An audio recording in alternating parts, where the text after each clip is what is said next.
Why, hello there, Allison. Hey Jeff, how are you? It's so nice to see you. I'm doing well, thank you. And we are actually going into episode 2 of this Heilkunst Life, and we're going to actually start in a with a continuity from what we kind of implied in episode 1, but now we're going to start fleshing it out even more. And what we implied, we'll talk a lot more about today, but essentially gets to the question of what is the objective definition of health.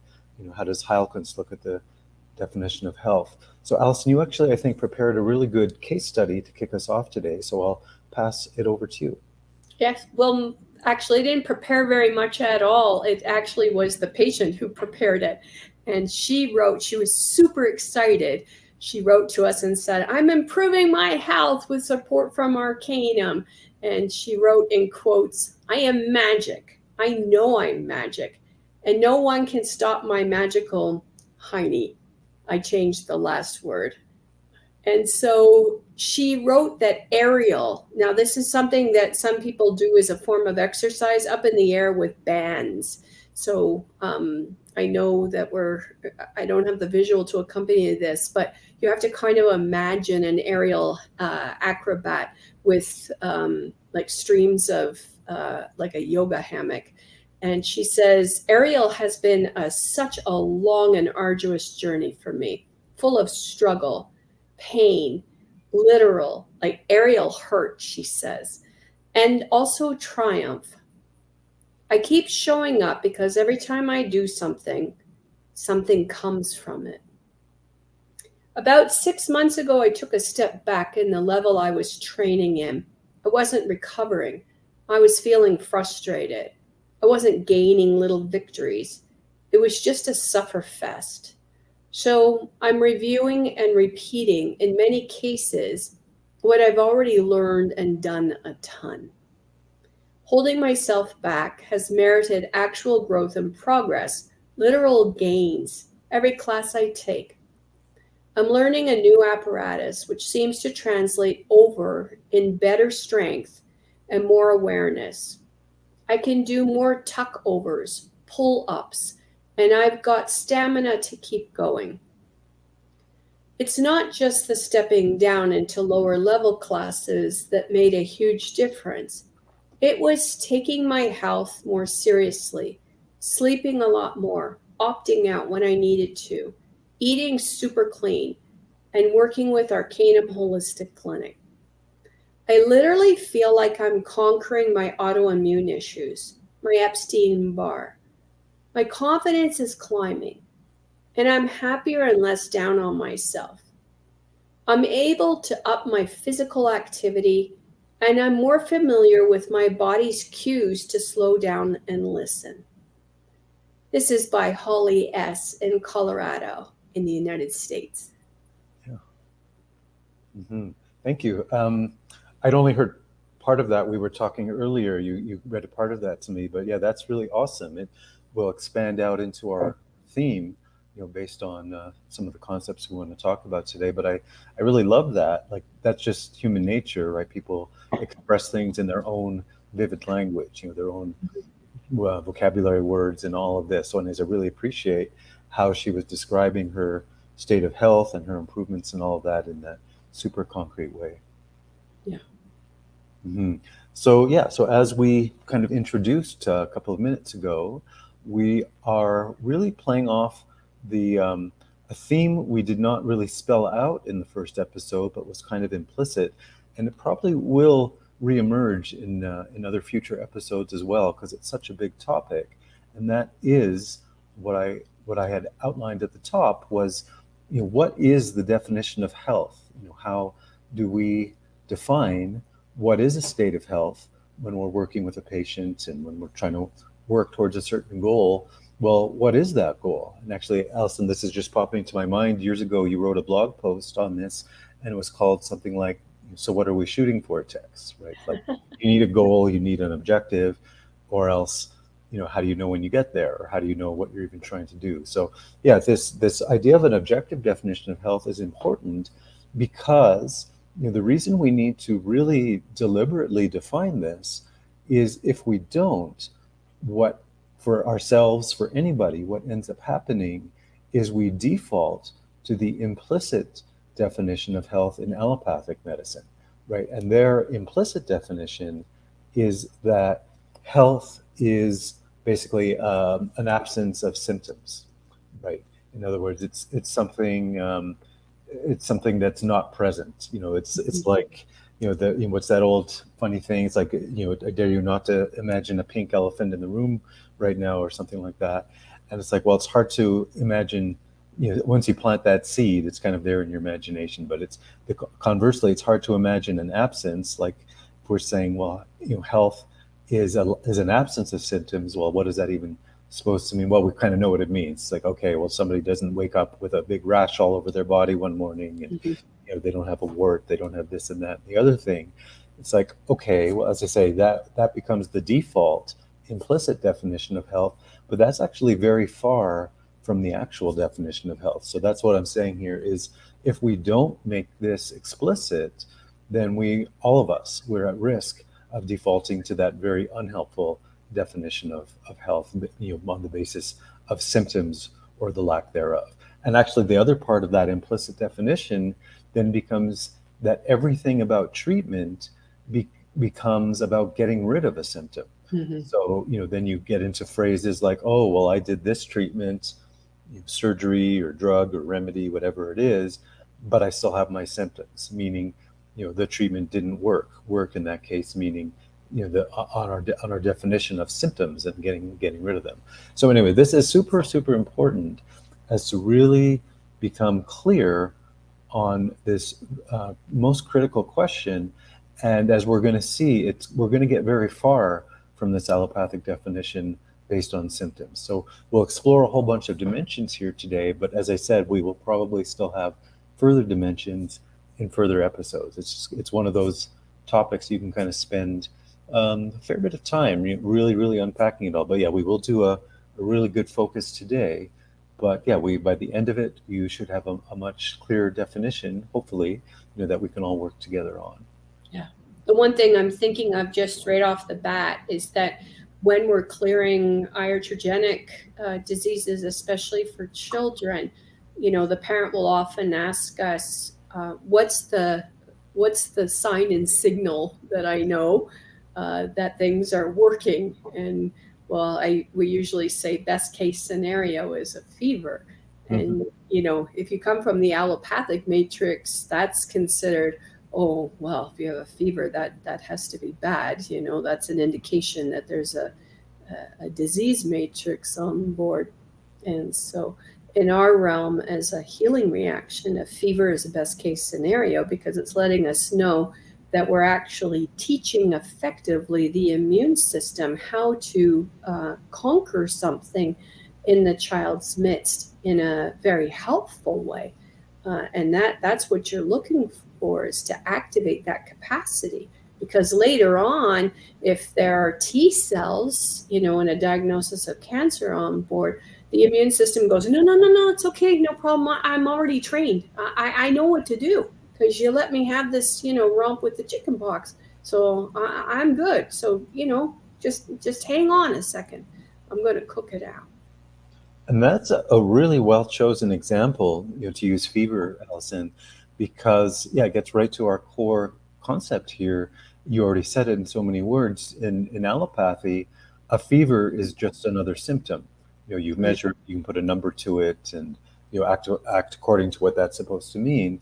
But yeah, you're tapping into this deeper definition of health that we're getting at, where a fever is really something that moves the life forward, the life force forward, right? It's like we know in so many different ways that in the course of childhood development, all the various fevers and illnesses that a child gets are actually a very positive and necessary part of their development, where one fever after another, or one illness after another in a process of childhood development actually moves that child forward. You use the word learn, in the sense of educating the immune system, but the whole being of the child is learning, developing, moving forward. So to us, of course, a fever has a very different meaning, right? Along, and this is really bringing us into this broader definition of health we want to get into, which has to be based on the idea of development and movement, and it's not just children that grow and develop and move to the different stages of their life. Hopefully, at all stages of our life, we're in some kind of process of development and learning. And of course, there's the mind education, right? We read books and we learn things and things like that. But there's even what you alluded to, Alison, with the fever, that it becomes an education for the immune system. So our body, our mind, our immune system, our cell functions, everything is hopefully in a state of health, meaning that it's developing, learning, moving forward, growing, right, in a positive sense. So so thank you for bringing up the fever, because that really kicks us off with quite a bang. Yeah, and I don't know if our listeners will actually pick out right away that you're using verbs to describe the individual's mechanism for health. Learning, developing, growth, motility, lability. And this is baked into our capacities as healthy human beings. And where there's been a disease matrix or suppression from iatrogenic insults, and that word iatrogenic just means pharma-induced disease. And for obvious reasons, I'm not going to be stating the actual drugs. But that iatrogenic insult and the allopathic approach is entirely static. Even the way that they do medicine is based on cadavers, and it's a dead science. You're not a cadaver. You are a motile, labile, developing, growing, learning, unfolding human being, and so are your children. And so the question automatically becomes, are you not interested then in having a system of medicine that also respects the true living principle of your essential self? Yeah, exactly. Yeah, so verbs, learning, and all the rest of it. And as we said at the top as well, we're kind of forging a link from the first episode, and I'll make that a little more explicit now, on this idea of verbs and movement and everything, which is, in the first episode we were talking about the title is The Healing Power of Illness, but the real message of that episode was not just getting rid of symptoms in the way we're saying here, not having that allopathic definition, but really growing, learning, expanding your consciousness on the basis of not just getting rid of an illness, but actually going through it in a healthy living way, right? It's if taken properly, an illness can actually be a tremendous impulse to to further growth, development, and evolution. And ultimately, I like what you're saying, Alison, about we're using verbs, and the allopathic definition of health is using nouns, and not just any nouns. They're kind of using the dead static ones, right? The flat, boring ones. But yeah, this whole idea of movement, dynamic verbs, and all the rest of it really gets to the core of the human being and human health, is that we are not static nouns, like in the sense of like defining the human being at the material level. It's like, oh yeah, well, there's an organ placed over here, and there's these atoms and molecules with having this relationship over here, and the brain chemistry is doing this. That's all a dead static material description of the human being, but it doesn't really get us into this. What the true basis of the human being is this dynamic evolutionary process, where it's actually the state of consciousness that's at the center of what a human being is. And yes, we have matter, we have organs, we have all these parts, but those are just kind of like a costume we wear, to kind of display our state of mind or our consciousness to the world at large. So to kind of flip that usual paradigm is, to put consciousness at the base, and anything material is just kind of at effect of the consciousness. So anyways, just as I'm saying, picking up from episode 1, that's the really big lesson we got from there, which is, in today's definition of health that we're presenting, yes, we're talking about moving in all the verbs and really getting that consciousness to grow, develop, evolve, which is the center of the human being, and is actually where we want our definition to sit, not on the outer form of, the organs and the atoms and the molecules and all of that stuff. Well said. As you're speaking, I'm thinking of another really juicy example. I'll be really quick. Oh, and she came in to see me because it was her third breast cancer diagnosis. And she had gone through, radiation and chemotherapy and all the rest of it. And it was back the third time. So she said, this is ridiculous. I'm going to try something totally different. And she was referred to me by an existing patient.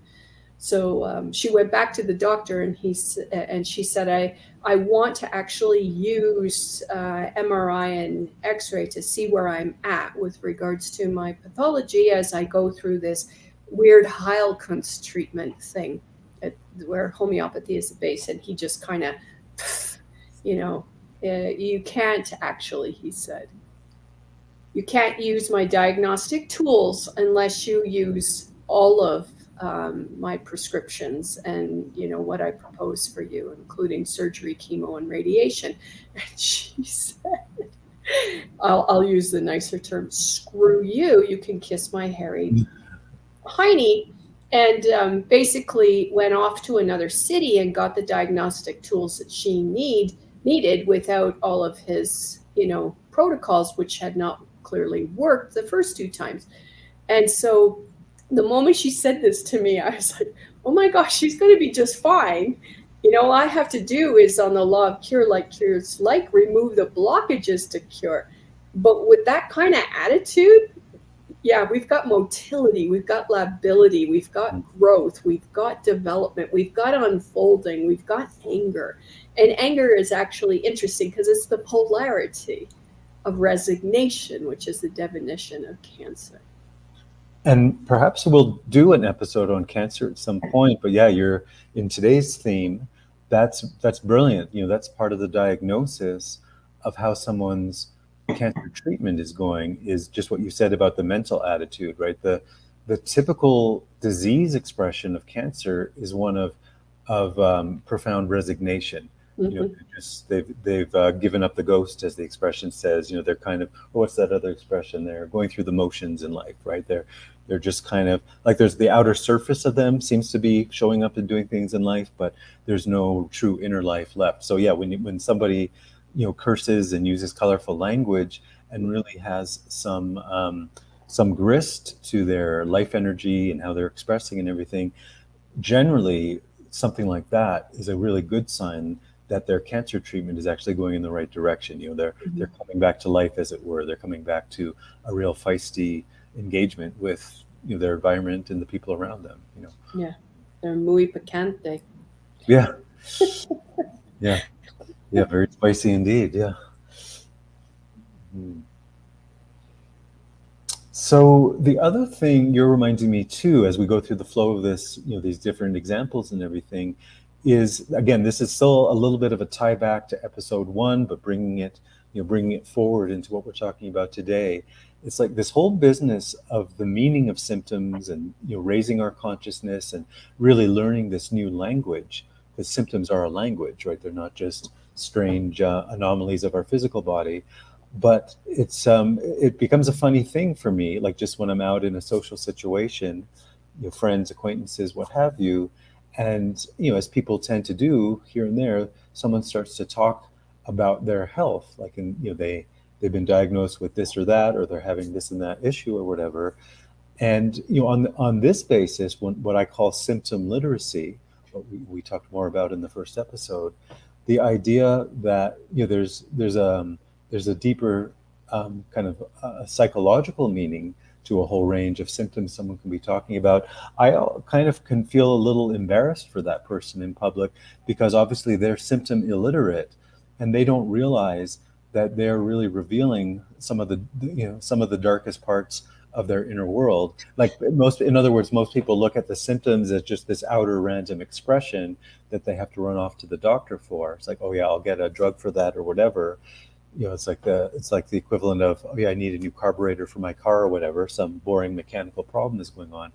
But I feel embarrassed, as I said, because once you gain symptom literacy, you start to see that, oh, that person is revealing this deep, dark emotional secret about themselves in the form of a symptom, but they don't see it that way. They don't think of it that way. And they don't realize that deeper content, which we might not otherwise share in, among strangers or whatever. We might be more embarrassed to talk about it, Yeah. This happened on the weekend. I was out hiking with a friend who actually is also a patient of mine, and she happens to be down in Mexico right now because her daughter's at an international school. And so I went on the weekend to visit her, and we were up hiking in the Sierras. And a friend of hers just spontaneously arrived on the scene. He said, "Oh, I'll walk with you." And he was a nuclear physicist. And the interesting thing was he was limping, and he said he's running in a marathon this weekend. I thought, wow, that looks painful and difficult and arduous. And he goes, "Oh, it's because I'm 55, and I'm very getting old, and because I'm getting old, I have these physical restrictions." And I said to him, "Do you have much pain?" And he said, "Yeah, quite a bit, but I just ignore it. I turn it off." And I said, "Is it mostly on your left side?" He said, "Oh yeah, it's mostly that I'm kind of locked up on my left side." And I asked him, I said, "What's your blood type?" And he said, "O." And I said, "Do you eat many grains?" And he said, "Well, I'm Mexican, so I eat, the usual tortillas and fajitas and all the rest of it." And he said, "Why do you ask?" And I let him know it's, because the left side is more the feminine side, and that if you're eating grains, especially as an O blood type, it's going to cause quite a bit of inflammation. And I said the left side is the feminine, and being more, as a nuclear physicist, area of logic and rationale, you might need to work more on the aspect of the feminine within you. And he's like, "I have no clue what you just said or why." I'm thinking, yeah, there you talk about the embarrassment again. It's just like there's nowhere to go, like with certain individuals. It's like, yeah, there you have it. Well, and that's we're kind of drawing the continuity, into the episode today, but it started in episode 1. Yeah, this grand illiteracy of health and illness and symptoms, and it truly is an illiteracy where, as this fellow said to you, "I have no idea what you're talking about." Well, that's the problem with being illiterate, is you can't read the latest bestseller book or the newspaper headlines or anything else. It's like that whole world is lost to you. So yeah, so this world of meaning and truly healing from your illness is lost to the illiterate. So anyways, that's kind of a running theme there. But yeah, that's you hadn't told me that story, but yeah, that's interesting that happened to you this weekend. Yeah, and he's going into health advising, so he's telling everybody they should jog. I'm thinking, here's this nuclear physicist dude, like in a lot of pain and all locked up. Like you can see his hamstring doesn't even stretch out on the left side, and his knee is stuck in a claw-like bent position. And I'm just thinking, wow, so everybody should jog. And I said, "Do you ever look at typologies? Like A blood types actually shouldn't be jogging. Walking is enough for them." And B's going up a hill on the side of a mountain, as we had just done, because my patient and I are both B blood types, and so we were out for the perfect. But he was like, "No, you are not going to get the proper reaction in the body if you are not jogging. Everybody needs to jog." And I just, of course, backed down and backed off. Mm-hmm. Okay, well, there you have it. You can take that advice, or we can explore different directions. But it's it's free choice for everybody, whatever they're ready for. Now, the really getting a little bit more into our the center of our definition. If we're talking about defining health, and we're trying to understand what is the Heilkunst understanding or the approach to health? What, like, it's a word, right? What is a word? What does a word mean? Well, to get a little more specific, um, we kind of draw a distinction between two key terms. You can say kind of fit under the grand umbrella of health, which is a little more of a generic term, but we differentiate between soundness and wellness. Mhm. Now, we know both of those words. The latter, wellness, is much more commonly used. I mean, just look around wherever you live. You're probably, within any number of walking city blocks or wherever you live, any number of wellness clinics. The so-and-so acupuncture wellness clinic and the so-and-so allergy wellness clinic, and everything's become a wellness clinic or wellness products. You go to the health food store and you get your wellness brand granola bar and wellness this, wellness that. So we kind of get oversaturated with this word wellness, but we almost never use the word soundness in English. Well, we use the word sound like in the sense of I heard a sound, but that's not what I'm talking about. I'm Mhm. talking about like when someone goes to their lawyer to draw up their will, in that classic phrase, being of sound mind and body, I'm going to set out this will today and it's valid because, I'm of sound mind and body, right? So that sense of sound or soundness is this other aspect of health. And there's nothing wrong with wellness, but it only gives us one component of health. So I just want to spend a moment because it's not a very commonly understood word or concept in the general health field. That concept of soundness, I already hinted at it with the drawing up the will, being of sound mind and body. There's this deeper sense of almost like an integrity, an integration of the mind, the body, all the part. Everything is working together towards a harmonious outcome. So earlier when we were talking about health, having a sense of movement and development, well, soundness is what gives us movement and development because only through soundness, only through integrity or integration, do we have the capacity for forward direction and forward movement. Wellness on its own doesn't can't take you anywhere. All it says is that nothing is overtly out of balance, and that's okay. You don't want anything overtly out of balance, but as I say, without the soundness, you don't have the propulsion to move forward. Kind of one of our central topics today. Mhm.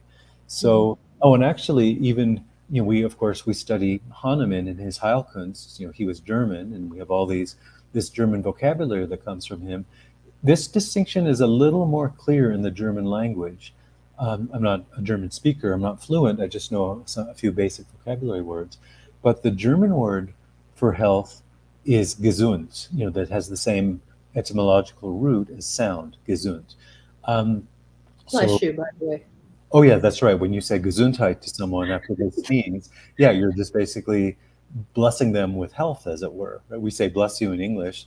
They say soundness or health, right? Like, do you have this integrated hope? I hope for you to have this integrated sense of health, and you can move forward. That's long to say. So yeah, they just say Gesundheit. It's just a short form. But yeah, so gesund in German has this root of the word sound and this other concept that we're getting at. So the other thing in general, so I'm kind of giving you this distinction between wellness and soundness.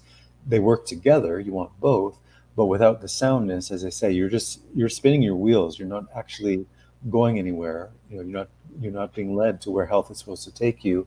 And this leads to another major distinction within Heilkunst, which is as far as the whole, the function of the human living power is concerned, this was a grand part of Hahnemann's genius that he left to us, was he distinguished two sides of this living power of the human being. And this relates to the same distinction between the wellness and the soundness. He talked about the substantive or the sustaining power of the human being, and that we all need that, right? We need to digest our lunch, and we need to, keep everything, all the functions in the body balanced and running harmoniously, and all the rest of it. But the other side of the living power that he talked about was called the generative power. And that again brings us into our ideas of movement and propulsion and moving forward and kind of generating something new, create like out of creativity, we kind of naturally move from step to step to step, right?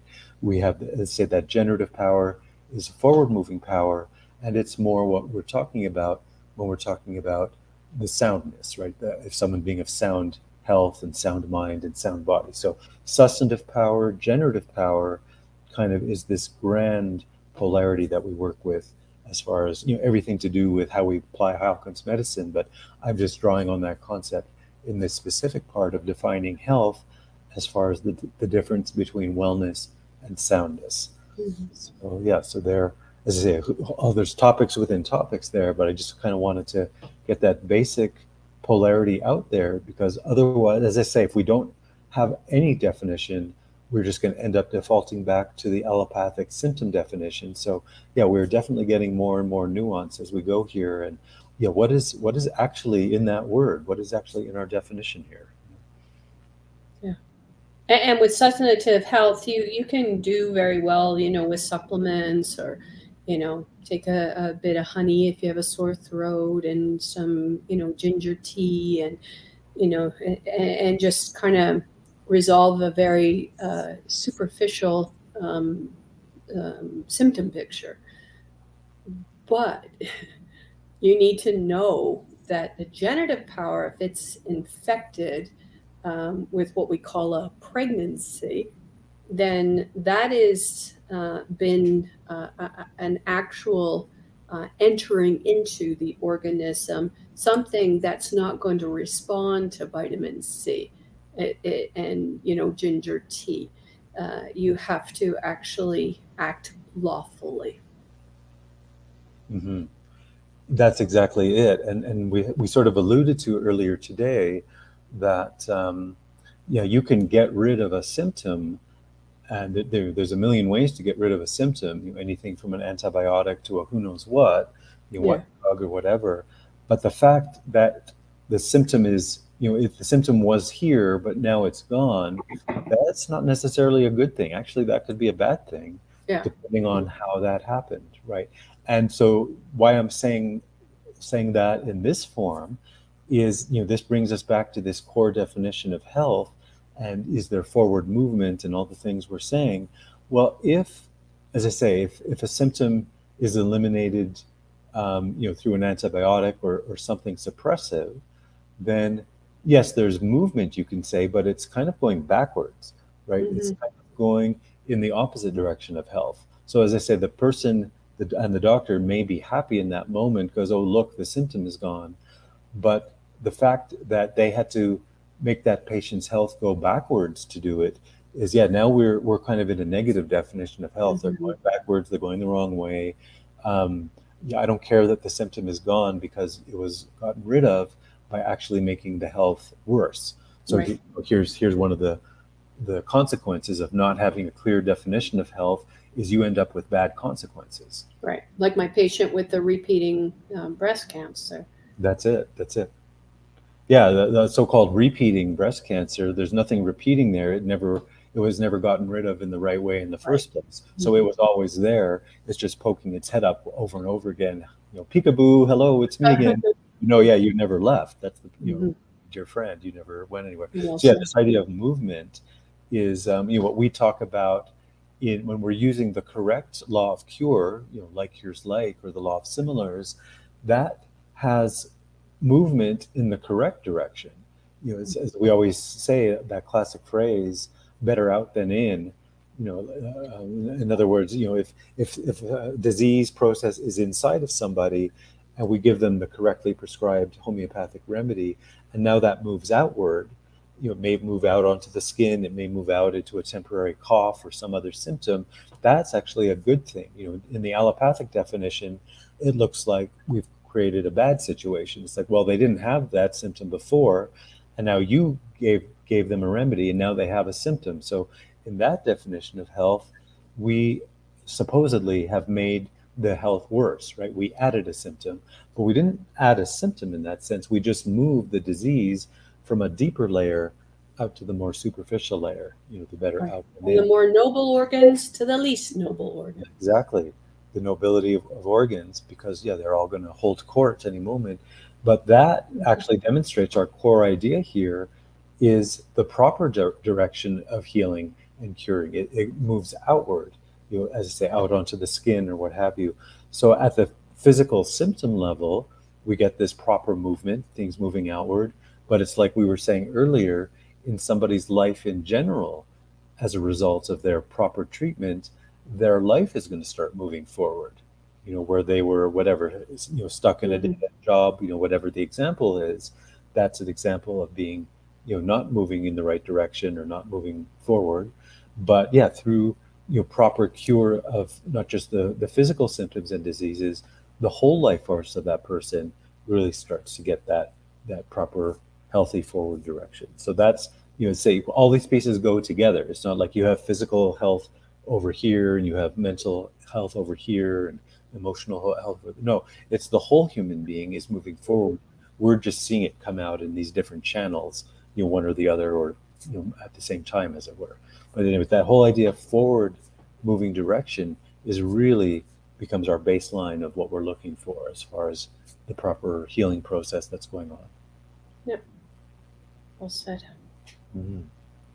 Now, is this a good time, Allison? I know you had some other examples that you had brought out. I don't know if you just can be cued like that, like a like a the Like Friday. a little, yeah, a little cute robot. Mhm. Mhm.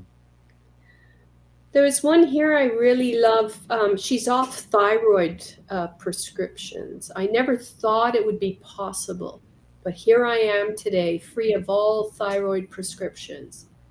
I started seeing Allison nearly 2 years ago, and I must admit, believing I could be off all prescriptions was hard to swallow.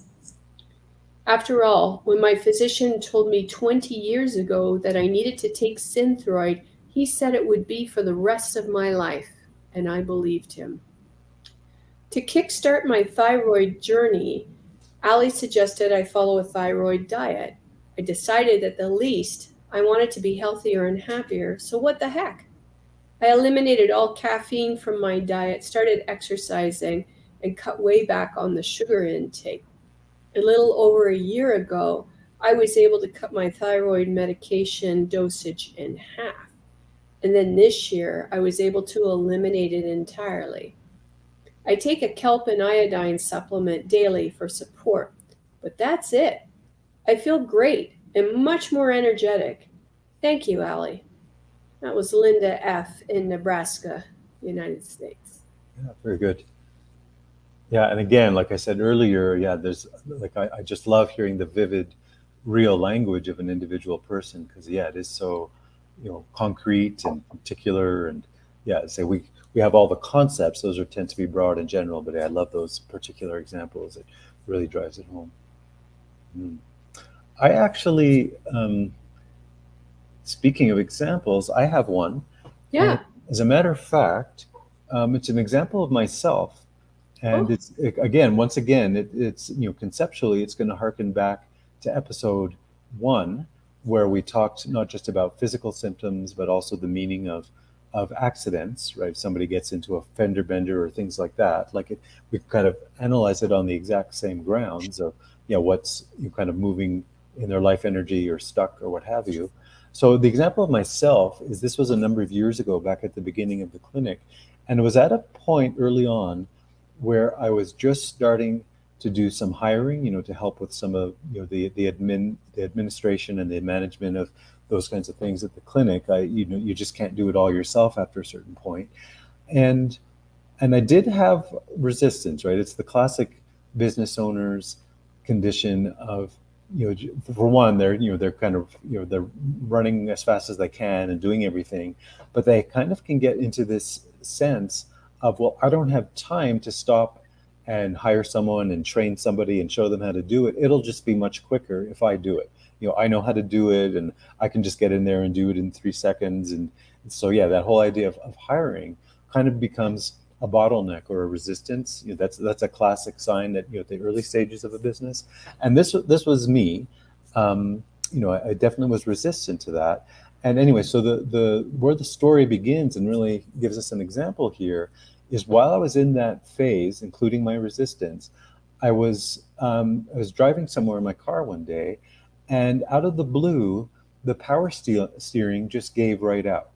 Right, and anyone now the car still worked and everything, but I really had to muscle my way to make the turns. And not being someone born in the 1920s or whatever, I never knew a world of cars without power steering and power brakes and power. Like I just Were the never. kids in the car? No, it was just no, that was just me on my own.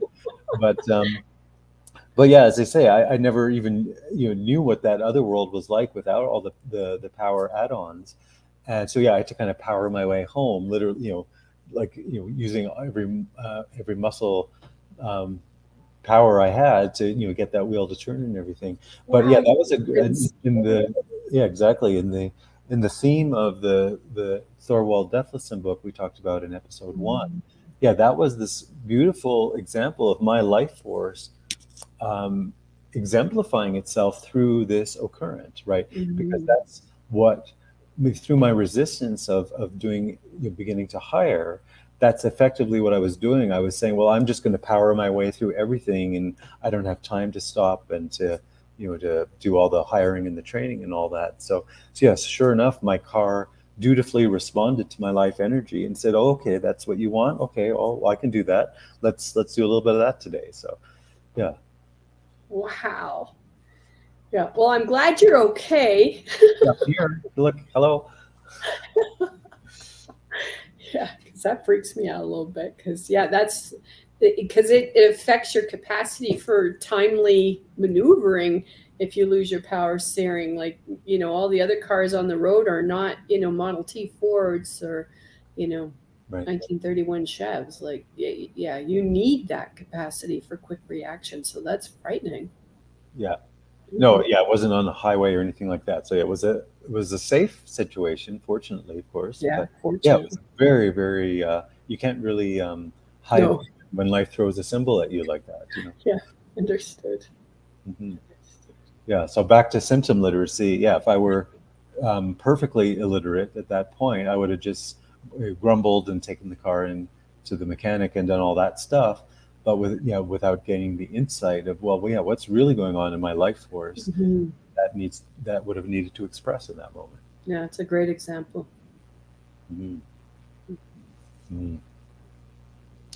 So now I think we've kind of laid out a lot of the really basic framework that everything we wanted to talk about. And whether, Alison, you have another good example at this point, or I have another, I think one or so more little kind of sub areas, we can do one or the other or both. But yeah, I think otherwise, yeah, we're getting to a point of a really good definition of what we're talking about here. Yeah, I do have another one. I'm thinking though of something that came up a week or so ago. I was treating a patient somewhere in the States, and the mom at the end of the session just said, "Oh my God, I'm losing my mind. The baby's not sleeping at all. They're up at least 14 times a night." And I really reassured her that by treating her state of mind, that and the feeling that she has had enough. So we gave her the homeopathic remedy sepia, and she wrote a testimonial saying the next day, "Oh my God, it's like a miracle. Like the baby hadn't slept in months." But sepia is the homeopathic remedy for the careworn mom, who's just like, she just wants to get into her SUV and drive south and spend a week at the beach, and then come back after the kids are grown. And so by giving her the remedy sepia, of course the baby finally kind of calmed down, because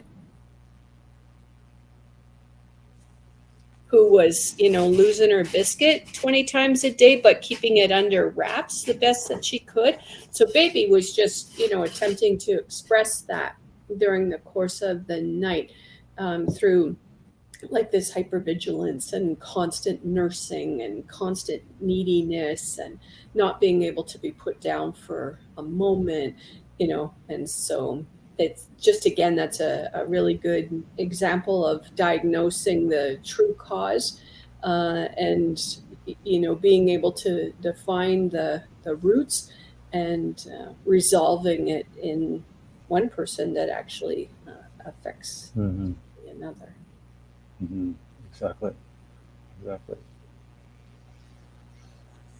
Okay, so I think, oh, and one, just a general point I wanted to make, I will add them into the show notes for this episode, but there are probably way more than I can count, a great number of books of people talking about different life experiences they've had as they've gone through different illnesses, and the lessons they've learned and how they kind of ended up moving forward in their life, after coming out of that illness, as opposed to, again, back to that allopathic definition. It's like, okay, I was going along in my life, I had a health problem, I got rid of it, and then I went back to my life again. Well, that's a very static definition, right? It's like, again, you can use that to fix the carburetor on your car or whatever, but is it fixed or is it broken? But yeah, all these books, and I know it's a book, it's a fairly actually popular book. You've read it. I haven't read it yet. It's maybe about 10 years old, Alison. It's called, what's it called again? It's by Anita Morgiani, and she talks about, Oh, she yeah. had cancer, and she basically describes more along the lines of we're talking about, how that really opened up her life, and she moved forward beyond, beyond going through the whole cancer process and everything, rather than just, oh yeah, I was okay, then there was a problem, I fixed it, and then I was back to okay again. So yeah, I'll put that book, I'll put any number of books. Yeah, Dying to Be Me. Oh yeah, that's it. Dying to Be Me. That's a great title. Uh-huh. Mhm. Yeah, so yeah, it really speaks to our theme today of, yeah, illness isn't just this annoyance or inconvenience, but it's something that pushes you further into, yeah, who are you? How do you be yourself? How do you, really express what you're supposed to Yeah, be? she was on her deathbed, like she was Yeah. on her way out, and then cycled around realizing that she had never fully actualized her life on her terms, that she was operating more out of obligation and expectation. And so, yeah, what a, like you say, a great, great title, and super recovery to fully connect and embody her life on her own terms. And of course, she's become an international speaker and best-selling author, and she has solved that whole contract and karma, and yeah, she's done it all, and she's, yeah, what an amazing life story. Mhm, mhm. Okay, well, Alison, I'll thank you so much. This is about 100 times more fun to have a conversation with you than just read off my notes on my own or something. And we will kind of tie a little bow on the episode at this point. But as always, we will continue to have discussion about all this content, and you can actually join in with us. You can become an active part of the conversation. Join us at our website, www.thisheilkunstlife.com, and just go to where it talks about joining our inner circle. And that's where these episodes and the conversations just kind of live on, beyond the confines of the recording time that we set out today. Yes. In closing, Jeff, I just wanted to, if you'll permit me, to read aphorism 9. Oh, yes, yes. And I've just pulled it up. We had, back in 2012, you had actually written a great blog article, What is the Purpose of Health? And so, since today's episode is about the definition of health, I thought I would grace Dr. Samuel Hahnemann just with a moment of his definition, which I think is one of the most powerful things I've ever studied or read. And always, trying to keep it in the back of my mind as we serve patients, because it's not like any definition of health I've ever heard of before in the past. Mm-hmm. So aphorism 9, it comes from the Organon der Heilkunst in German, or the Organon of healing and curing. And in there, aphorism 9, he writes, in the healthy human state, the spirit-like living power, also known as autocracy, enlivening the material body or organism as dynamis, holds sway unrestrictedly and keeps all of its parts in admirable, harmonious, and vital operation in both feelings and functions. so that our indwelling rational spirit can freely avail itself of this living, healthy instrument for the higher purposes of our existence. Mhm. Okay, Yeah, that I'll is get so. the door. You close up, honey. And well, as I said, we will see you with our ongoing discussion in our inner circle, this heilkunstlife.com. And I thank you all again. This is great fun, and we will see you in the next episode.